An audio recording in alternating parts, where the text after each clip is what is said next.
Il y a presque un an, le gouvernement nous annonçait qu'il était inutile de tester les gens pour savoir s'ils étaient porteurs du coronavirus et qu'il ne fallait surtout pas le faire. Les médecins ou universitaires qui s'y risquaient étaient catalogués comme étant des fous ou pire, des complotistes. Le gouvernement, conseillé par son désormais célèbre conseil scientifique, a depuis complètement retourné sa veste et impose des tests dans tous les sens. Ce qui n'a pas changé, c'est que ça n'est toujours pas pour soigner les gens, mais pour imposer des mesures sanitaires extrêmement restrictives, comme le confinement. Il ne s'agit donc pas de soins individuels, mais de mesures sanitaires générales. Dans cette vidéo, on va revenir sur ce qu'est un test, et on va voir qu'un test, ce n'est jamais tout blanc ou tout noir, et ça ne permet jamais de savoir avec certitude si une personne est saine ou malade. Un test est juste un indice qui fait partie de l'ensemble du diagnostic. Regarder uniquement un résultat de test RT-PCR ne permet pas de savoir si une personne est saine ou malade, ni même si elle est contagieuse ou non. Sachant cela, on verra qu'il est impossible de se servir des résultats des tests de RT-PCR pour savoir exactement ce qui se passe dans le pays.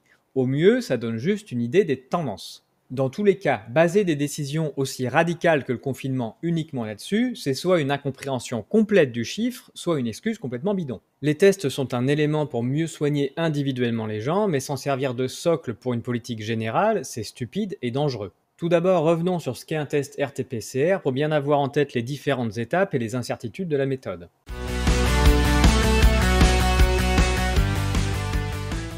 Tout d'abord, pour faire un test RT-PCR, il faut faire un prélèvement. Pour ça, on enfonce un tampon nasal tout au fond de la narine. La qualité du prélèvement est déjà déterminante pour le résultat du test. Autant on peut se dire que des prélèvements réalisés par des professionnels en laboratoire dans des conditions de travail correctes seront en écrasante majorité très bons, autant on peut se dire que des tests réalisés à très grande échelle dans des chapiteaux avec des centaines de personnes qui font la queue, souvent stressées et pas toujours de très bonne humeur, il y a des chances pour avoir quelques ratés. On peut par exemple ne pas aller assez loin dans la narine, en particulier quand on a en face de soi un enfant qui va globalement très bien, avec aucune personne de malade dans sa famille et qui hurle de douleur. Un tel prélèvement risque de donner un test négatif sans rien prouver. On peut au contraire imaginer des contaminations lors du traitement du prélèvement dans le laboratoire, notamment dans des périodes où énormément de prélèvements sont manipulés. Même avec les meilleurs professionnels du monde et les meilleures conditions, on sait qu'on n'atteint jamais une qualité à 100%. Alors en conditions dégradées, c'est à chacun d'imaginer la qualité finale. C'est forcément très différent d'un pays à l'autre, d'une région à l'autre, d'un laboratoire à l'autre et d'un moment à l'autre. À ce stade, on a un prélèvement dans un tube qui contient de l'ARN et de l'ADN de la personne, ainsi que de l'ARN et de l'ADN de tous les micro-organismes vivants ou morts qui se trouvaient dans la narine du patient. Pour mémoire, l'ADN est formé de deux brins enroulés l'un autour de l'autre et formant une double hélice. L'ADN contient toute votre information génétique que l'on appelle le génome. L'ARN est une copie d'une des régions de l'un des brins d'ADN. Il n'a le plus souvent qu'un seul brin et se balade dans les cellules pour remplir différentes fonctions. Le mécanisme de création d'ARN à partir d'ADN s'appelle la transcription. Le but du test PCR va être de déterminer si dans ce prélèvement se trouve de l'ARN de coronavirus. La première étape réalisée en laboratoire s'appelle la rétrotranscriptase. Il s'agit de synthétiser l'ADN de coronavirus à partir de l'ARN qu'on a récupéré. Une fois que l'on a recréé de l'ADN à partir de l'ARN, on va pouvoir lancer le test, la Real-Time PCR. À cette étape, il va s'agir de démultiplier le nombre de fragments d'ADN de coronavirus tout en les détectant. Tout ça sans multiplier les autres fragments d'ADN qui sont dans le tube à essai. Pour mémoire, les autres virus, les bactéries ou l'ADN du patient. Pour les démultiplier, les laboratoires commencent par construire ce qu'on appelle une amorce, ou plutôt deux amorces. En effet, l'ADN est formé de deux brins complémentaires. Lors de la PCR, il va falloir démultiplier les deux brins et donc il faut une amorce pour chaque brin. Plus précisément, on ne démultiplie pas chaque brin en entier, mais uniquement un morceau. Il faut donc créer les bonnes amorces permettant l'amplification du coronavirus et uniquement du coronavirus. Les chercheurs commencent par analyser le génome du coronavirus grâce aux banques mondiales de données en ligne sur les génomes. Ils cherchent un morceau de génome qui soit à la fois bien spécifique au coronavirus pour ne pas le confondre avec autre chose, mais qui soit aussi suffisamment stable pour continuer à détecter le coronavirus même quand il a subi une petite mutation. Déjà à ce stade, quasiment tous les labos font des choix différents. Tous écrivent et justifient leurs choix, mais tous prennent un morceau différent. Fatalement, statistiquement, avec des choix différents d'amorces, vous obtenez des résultats différents de tests. Sur un même échantillon, vous pouvez avoir certains choix qui amèneront plus de positifs, plus de négatifs, ou la même proportion, mais sans forcément que les échantillons positifs et négatifs soient les mêmes. Ça signifie pas qu'un choix est meilleur qu'un autre, ça signifie qu'il faut savoir interpréter les résultats. Les résultats dépendront des bouts d'ARN sur lesquels on tombera finalement lors des prélèvements. Une fois qu'on a choisi nos deux amorces, on en produit plein de façon à avoir plein de produits réactifs. Et ensuite seulement, on va pouvoir démarrer la RT-PCR. La RT-PCR est un test qui nécessite plusieurs cycles, c'est-à-dire qu'on va répéter plusieurs fois le même processus. L'enjeu est de réussir à faire démarrer une réaction en chaîne et de mesurer à quel moment la réaction en chaîne tourne à plein régime. Notre ADN est formé d'une partie noire qui ne nous intéresse pas et de la partie formée du brin jaune et du brin violet. C'est cette partie qu'on souhaite détecter et compter. On commence par chauffer à 95 degrés notre mixture qui contient nos amorces et notre échantillon qu'on souhaite analyser, pour séparer les deux brins d'ADN. Les deux brins d'ADN se séparent par chauffage. Ensuite, on place l'ensemble à 72 degrés, ce qui va permettre aux amorces de se fixer à un brin qui leur correspond. L'amorce violette se place donc à un bout du brin jaune et le brin d'ADN complémentaire va être synthétisé vers la gauche. L'amorce jaune se place sur le brin violet et se développe vers la droite. On obtient finalement deux morceaux d'ADN reconstitués alors que l'on n'en avait qu'un seul au départ. Il suffit ensuite de répéter l'opération avec un chauffage pour séparer les brins d'ADN et un refroidissement pour permettre aux amorces de se fixer au brin opposé et de se développer. On obtient alors 4 morceaux d'ADN à la fin du deuxième cycle. Le troisième cycle permet d'en avoir 8, le quatrième 16, puis 32, 64, 128, etc. En 17 cycles, on dépasse 100 000 brins d'ADN alors qu'on n'en avait qu'un seul au départ. Cette réaction est ce qu'on appelle exponentielle. Chaque cycle amène 2 fois plus de réactions que le précédent. Dans la vraie vie, cependant, une exponentielle ne dure jamais très longtemps. Ici, la réaction continue d'être exponentielle tant qu'il reste suffisamment des ingrédients de départ. Dès qu'on commence à épuiser le stock, la réaction ralentit. On passe alors en phase transitoire jusqu'à entrer en phase stationnaire. Voilà le principe, mais à ce stade, on n'a encore rien compté. On a démultiplié de l'ADN de coronavirus grâce à une réaction en chaîne, mais il faut compter ces brins. La technique moderne pour compter les brins d'ADN se fait tout au long de la multiplication des brins et s'appelle la RT-PCR pour Real-Time PCR. Le principe est de mettre dans notre mixture ce qu'on appelle une sonde. Cette substance va émettre de la lumière de fluorescence à chaque fois qu'un nouveau brin d'ADN est synthétisé. Plus on a de brins d'ADN qui se synthétisent en même temps, plus la lumière sera intense. Puisqu'on a mis des amorces spécifiques au coronavirus, plus on a d'ADN, plus ça veut dire qu'on a détecté de l'ADN de coronavirus qui provient de l'ARN de coronavirus de notre échantillon de départ. Lorsque l'on lance la RT-PCR dans la machine, elle va faire tout le travail qu'on vient de décrire et elle va ensuite donner deux résultats, une courbe et un chiffre.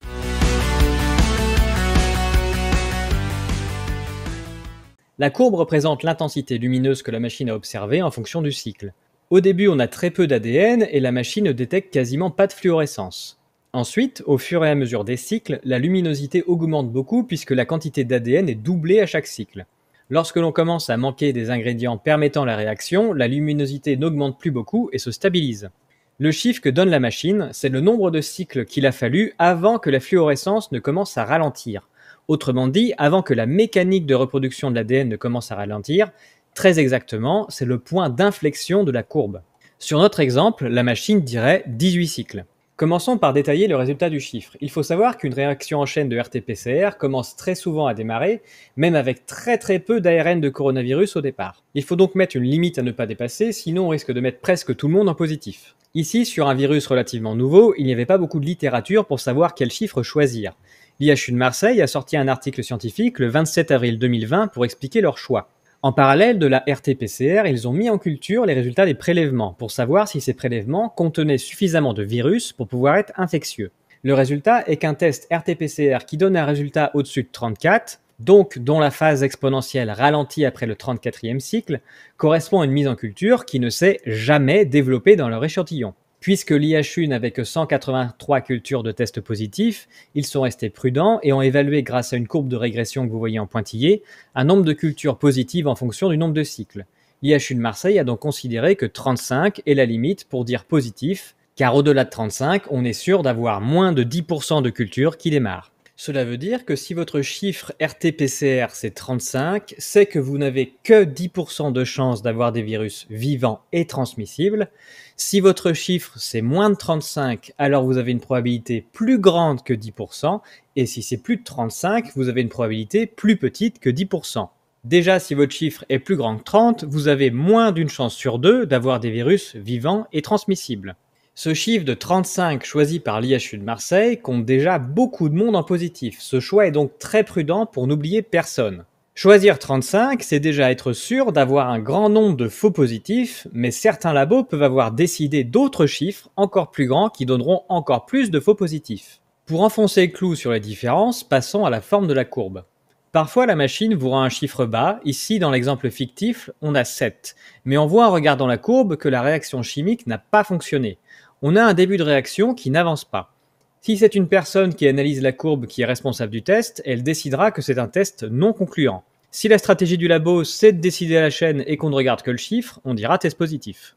A l'inverse, on peut tomber sur une courbe parfaite mais qui démarre tard. Dans cet exemple, l'analyse de la courbe nous dit qu'il faut peut-être mieux lancer un deuxième test car il est possible qu'on ait eu un problème en début de réaction. Si on ne regarde que le chiffre, on conclut sur un test négatif. Donc le chiffre qui correspond au nombre de cycles et la tête de la courbe sont tous les deux sujets à discussion et à interprétation. Dans tous les cas, un test qui remonte positif, on l'a vu, ça ne donne qu'une probabilité d'être infecté du coronavirus et de pouvoir le transmettre. Cette probabilité est plus forte avec un test positif qu'avec un test négatif, mais avoir un test positif, ça ne veut pas dire être malade, et ça ne veut pas non plus dire être capable de transmettre le virus. Le résultat positif du test doit faire partie d'un diagnostic complet pour avoir du sens, sinon on dit souvent des bêtises et ça peut amener à la catastrophe.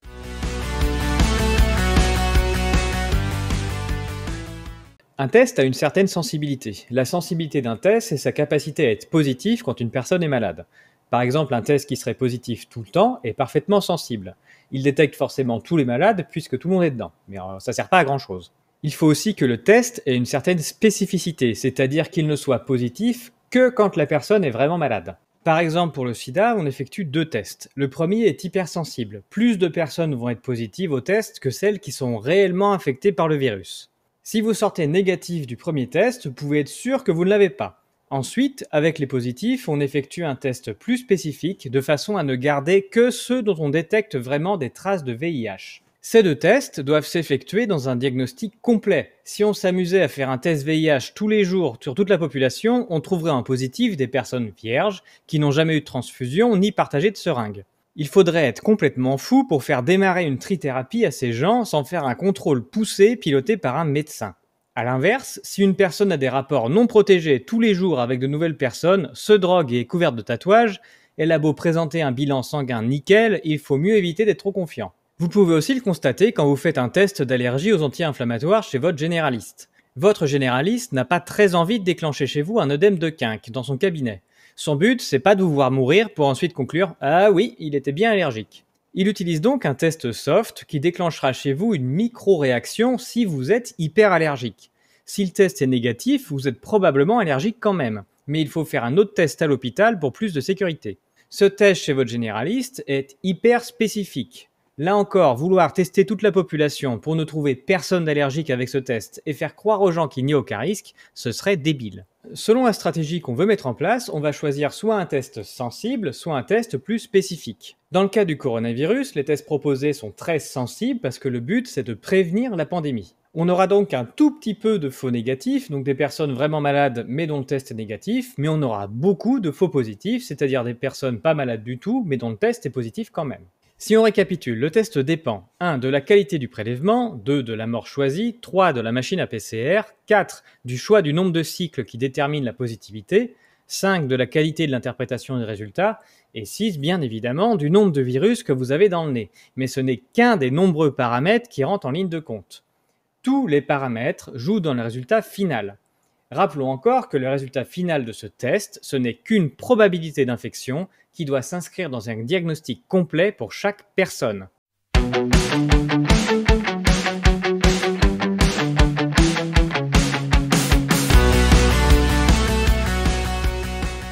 Nous avons vu que les tests RT-PCR sont réalisés de manière hétérogène, avec donc des résultats nécessairement aussi hétérogènes. Donc décider d'une politique globale qui doit s'appliquer à tous en additionnant ces tests, c'est juste de la folie. Les tests n'ont pas du tout été conçus pour ça, et en faire cette utilisation, c'est juste un dévoiement de la science et de la médecine, et c'est complètement irresponsable. En plus de tout ce qu'on vient de relever, qui fait qu'un test ne donne pas une certitude, il y a des éléments encore pires qui font qu'on ne peut pas du tout déduire le nombre de personnes infectées dans la population en se basant sur le résultat des tests. On ne peut juste pas additionner les tests. Les tests ne sont pas du tout réalisés tous les jours sur toute la population. À partir du moment où on commence à trouver des personnes positives, on en fait un peu plus tous les jours, et fatalement, plus on fait de tests, plus on trouve de cas positifs et de faux positifs. En plus du nombre, la stratégie des tests a aussi évolué. Au début, en mars-avril, on ne testait que les personnes pour qui on avait des soupçons.